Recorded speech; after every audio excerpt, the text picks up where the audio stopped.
Domača vadba klavirja, harmonike, bobnov ali na primer violine.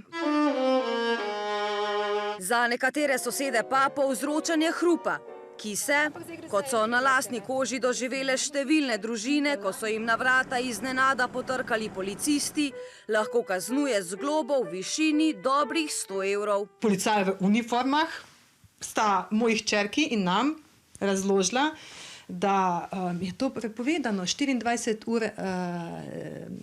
na dan v celem tednu, nikoli se ne sme igrati klavir, če to koga zmoti. Sin je šel zelo žalostno v klet vaditi v drvarnico, kjer si je komaj našel kotiček, kjer je lahko v miru premikal lok. In te globe bodo očitno še višje.